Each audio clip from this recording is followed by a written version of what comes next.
every single pitch that is bought is a leap of faith. The network is taking a leap of faith. These executives are taking a leap of faith when they bring this idea to their boss, or they produce this idea, they back this with money, and they're trying to make this successful. So there is an implicit process that is going on in the pitch room throughout the pitch process where they're trying to establish, hey, is this the person that we can trust? Is this the person that can really shepherd this story and tell this story? I'm Charla Larston. I've been a TV writer for almost a decade, but it wasn't that long ago that quitting my day job and moving to Hollywood was nothing but a pipe dream. After lots of failures, many mistakes, and many lessons learned, I've now written for 7 TV shows, 2 features, and sold 3 TV pilots. I've done all this through imposter syndrome, burnout, and with zero roadmap. On the Working Writer podcast, I pull back the curtain on breaking in and teach screenwriters and creatives how to thrive both personally and professionally. Without further ado, let's get to work. What's up, and welcome to another episode of the Working Writer podcast. Thank you so much for joining me once again. I am your host, Charla Larston, and one of the goals that I have with this podcast is to impart the knowledge that I've gleaned from over 10 years of working in Hollywood with writers and creatives so that they can navigate the industry with confidence. And in today's episode, I want to talk about one of the most powerful things that you can do as a writer in the industry, and that is to sell your pilot. So if you know anything about selling a television pilot in the industry, you may know that executives hear hundreds of television pilots every year. And from those hundreds of pilots that they hear in the pitch room, a fraction of those are bought and put into development, which can be a 1 to 2 year process, sometimes even longer.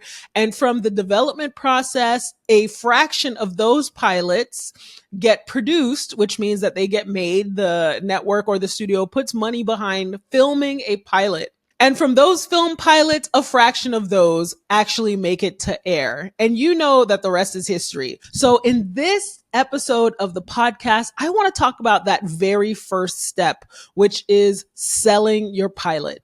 And what needs to be in a pilot pitch to make you stand out amongst the hundreds of pilots that are pitched and get a sale. What are the elements that make a pilot sellable, that make it undeniable when you get into the pilot pitch room? Now, I've pitched, I think, on 4 or 5 separate occasions. So I've had some experience in the pitch room. And these are the elements that I find consistently make a pilot stand out and get a sale. And I want to jump in with number 1, which is that you have a clear connection to the material. Now, imagine trying to sell a pilot about a family that lives on a farm, but you have never lived on a farm. None of your family members have ever lived on a farm. You don't know anyone that's ever lived on a farm. So you get my point. When you try to sell a pilot, when you have absolutely no connection, not even like a distant connection, it's not even something that has happened in your family or to people that you know or things like that, it comes across as disingenuous. When you don't have a clear connection to the material, people can usually tell.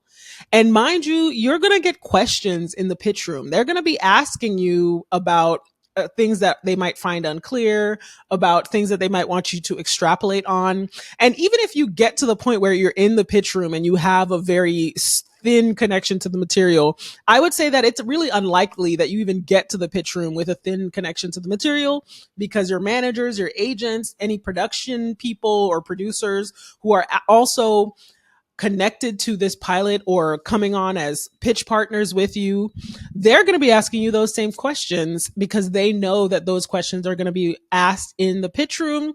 So it makes a difference when you have a connection to the material. And it's one of the reasons why people always say, write what you know, because writing what you know means that you'll be able to write with depth, and it means that you'll be able to write with genuine information and knowledge. For example, David Chase, the creator creator of The Sopranos, one of the greatest television shows in television history. He comes from an Italian family, and several of the characters that are in the show are based off of real people in his life. Apparently, he applied his own family dynamic to the dynamic of the mobsters in the show. And the psychiatrist, Dr. Melfi, is based off of his own psychiatrist, and he dealt with his own mental health issues and depression.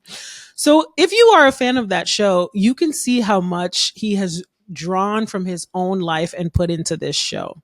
But it's not just about being able to draw from your own experiences and write about it. I think there's also something a little bit psychological going on when you're in a pitch room, which is that when you don't have a connection to the material, I think subconsciously it makes executives not trust that you're the person to be able to shepherd this show. Because one of the questions that having a connection to the material answers is this very important question that you'll get asked over and over, whether explicitly or not directly, which is why you? Why are you the one who should be telling this story? And it's a legitimate question. And whether you're asked why you directly or indirectly, there's always this question hanging in the air in the pitch room of why should this person be the person that we choose to shepherd this television show into the world. When you're able to answer this question, whether explicitly or indirectly by talking about your connection to the show, how you understand and know the subject matter, it makes executives trust you. It makes them trust, it like calms them down when it comes to, hey, should this person even be the person telling this story? It gives people a sense of trust. It gives people a sense that you can be counted on to come up with stories. And it gives them the information that they need to then go to their bosses and whoever the other stakeholders are in getting this show made. Every single pitch that is bought is a leap of faith.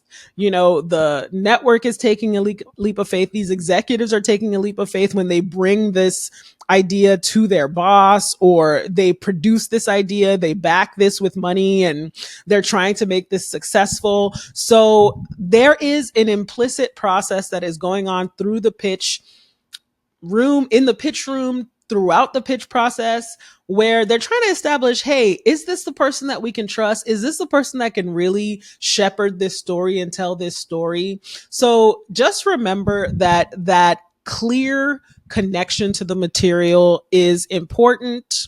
And it is one of the basic things that will create a foundation for you with these people that you are pitching with, to show them why you're the one that should be telling this story. So the next thing that I think is a super important element to selling your pilot is an interesting and specific world to explore.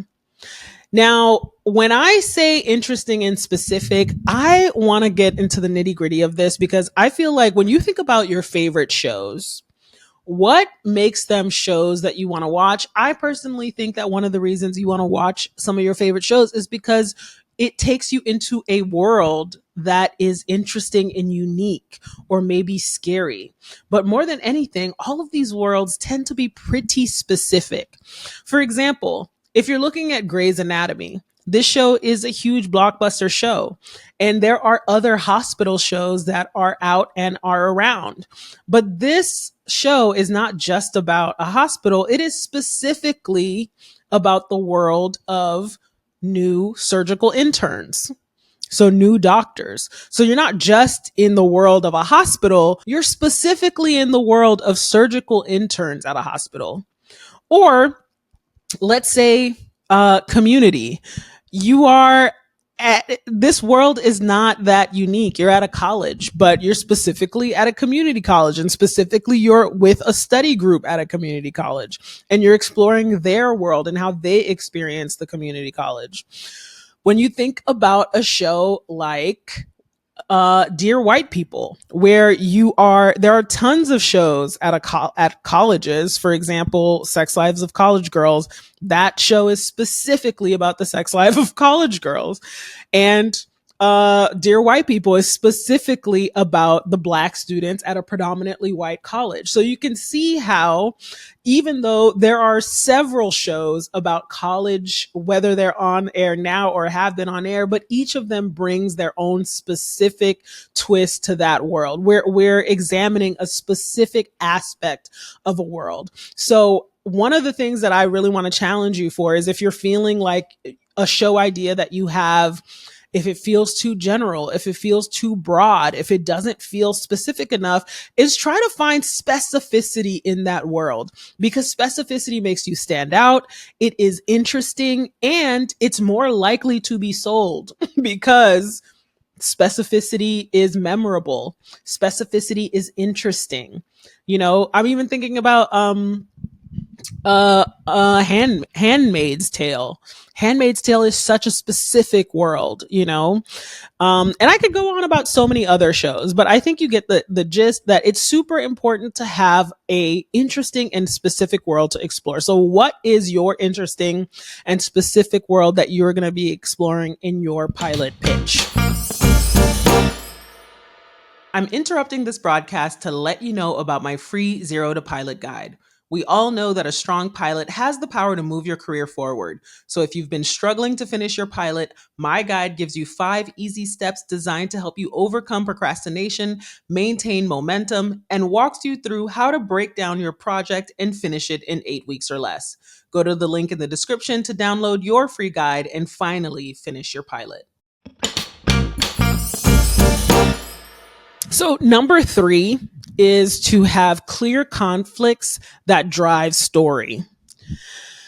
So if you've ever studied script writing at all, one of the things that you've probably heard a bunch is that your script needs conflict. There needs to be conflict. What's the conflict? So I think that this is not just important in your actual script. It's also important in your pitch, particularly if you're going to be pitching a television show, because conflict equals story. In television, that is the rule. Conflict equals story. If in your pitch room, executives can't really figure out, hey, what's the conflict? What is the obstacle that your character is overcoming? Because if they can't figure that out, then they can't figure out, what show are we watching? What are we watching?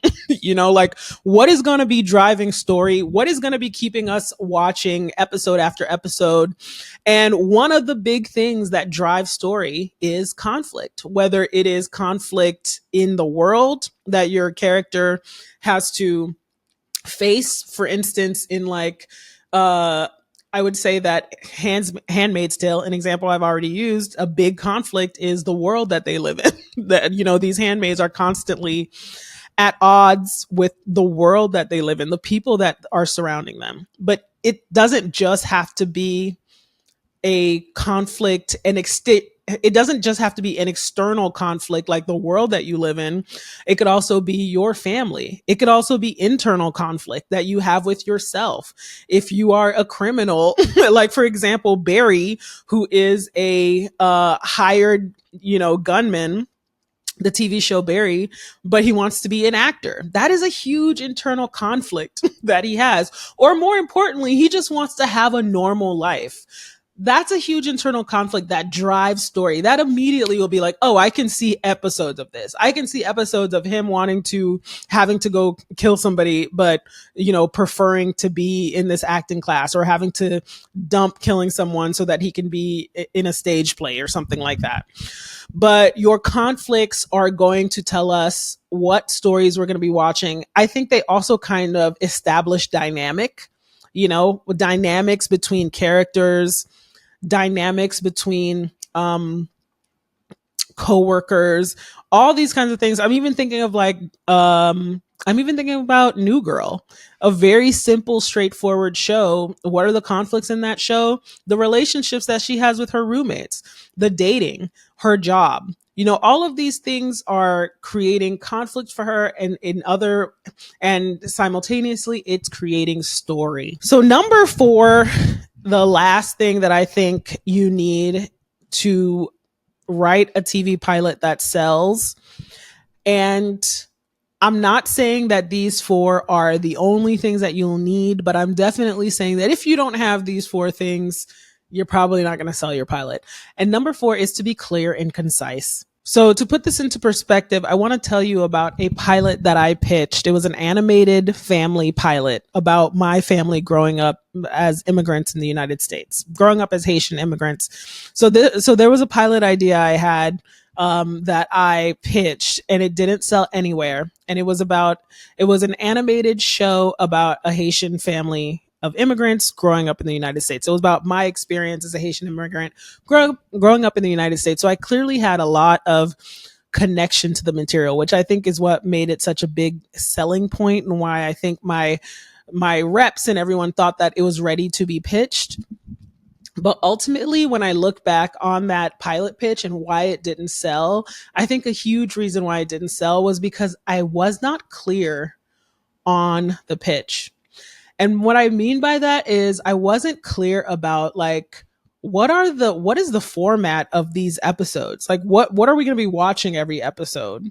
What are the dynamics between these characters? I really wasn't clear on the dynamics between these characters. I also think I wasn't super clear on the characters themselves.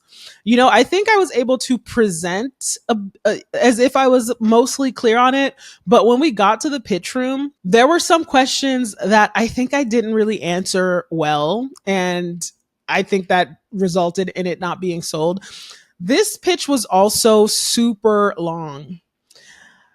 I was developing this pitch with Sony, a studio, and they were pretty good. But I think one of the issues was that, none of the people that were developing with me were Haitian or familiar with Haitian culture in any way. And they were so confused by some of the little things that I would sprinkle into the show that were very specific to Haitians. I think that's another thing that was a big selling point, was that it was a really specific world. But because they were so unclear, I ended up having a pitch that was like 20 pages long. And I think a good pitch is at max 10 to 15 pages long, because you're going to be talking for 10 to 15 minutes. And if your pitch is like 20 pages long, you might be talking for like 20 to 25 minutes. And remember, you're going to be in a room full of people, or potentially on Zoom talking to people, and you're going to have to keep them engaged and keep them listening and wanting to hear more for 10 to 15 minutes. That might not sound long, but it's a long time. It's a long time to keep people engaged. And remember, these people have potentially heard pitches all day already, or they got to go into a pitch in an hour. So they just want to hear your pitch. So keeping your pitch clear and concise is super important. And I think being aware of not feeling clear on some of your characters, not feeling clear on the world, not feeling clear on what is the format of this show, like what is the structure of the episodes that we're going to be watching, what are the stories that we're going to be watching. I actually, honestly, looking back, was really unclear on a lot of that stuff, and it contributed to the pitch being unclear, too long, and not tight. So make sure that your idea is clear and concise, so that it comes across well thought out, well edited, well written, and fully understand by you and the creative team behind you. I think when your show comes across, or your pitch comes across as clear and concise, it's a huge selling point, and it makes it way more likely that your pitch will get sold. The very last thing I'll say is that at the end of every pitch is usually a question and answer period. Now, I think that the fewer questions that they have is usually the better. If they're asking a lot of questions about minutia of the show, or if they're asking like really important questions about like, hey, what is the dynamic between the mother and the daughter, or like what is the dynamic, what is the dynamic between these characters, or is there an expansion to the world? Is there more that we're going to be seeing, or are we just going to be seeing people in their homes, or the characters at school? Like, where else are we going to be seeing these characters? Where else are we going to be seeing story? Then you know that your pitch is not clear and concise if they're asking like these pretty big fundamental questions about a show. So I hope that this episode was helpful to you. Remember that if you want to write a TV pilot that sells, you need to have a clear connection to the material. You need an interesting and specific world to explore. You need clear conflicts that can drive story. And the more conflicts you have, the better. That means the more story we'll be able to get. And then number 4, of course, to be clear and concise. You don't want your pitch to be 30 minutes long, not specific, not tight, and then having a bunch of questions at the end where it's clear that people don't really understand your show. I hope that this was super helpful to you. Until next time, get out there, get to work.